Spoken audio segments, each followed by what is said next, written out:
ગુજરાતમાં છેલ્લા ઘણા દિવસોથી કમોસમી વરસાદ પડી રહ્યો છે અને આ કમોસમી વરસાદના કારણે ગુજરાતનો ખેડૂત એ પાયમાલ થઈ ગયો છે, કેમ કે આ વરસાદના કારણે ટોટલી પાક એ ખતમ થઈ ગયો છે.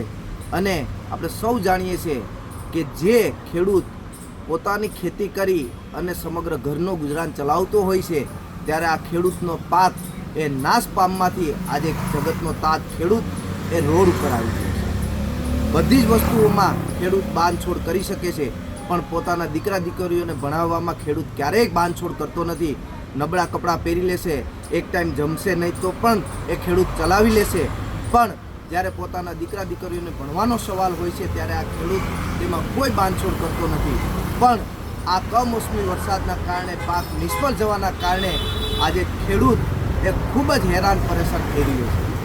એક વિદ્યાર્થી સંગઠન તરીકે આજે અમે સરકારને એક માંગ કરીએ છીએ કે જે આ ખેડૂતોનો પાક નિષ્ફળ ગયો છે, ખેડૂતો પાયમાલ થયા છે, એ ખેડૂતોના દીકરા દીકરીઓની 1 વર્ષની ફી એ સ્કોલરશિપ પેટે સરકાર ચૂકવે, જેનાથી આ ખેડૂતને થોડી ઘણી પણ એક રાહત મળે એવી એક માંગ છે. કેમ કે અત્યારે જગતનો તાત એ ખૂબ જ હેરાન થઈ રહ્યો છે. અત્યારે ખેડૂત પાસે કાંઈ જ નથી, ત્યારે સરકાર એની વારે આવી અને એના દીકરા દીકરીઓની જેમ SC/STના વિદ્યાર્થીઓને સ્કોલરશિપ મળે છે, તેમાં ખેડૂતના દીકરાને પણ 1 વર્ષની સ્કોલરશિપ આપી અને સંપૂર્ણ ફી એની ભણતરની એ સરકાર ચૂકવે એવી એક NSUના સંગઠન તરીકે અમે માંગ કરીએ છીએ.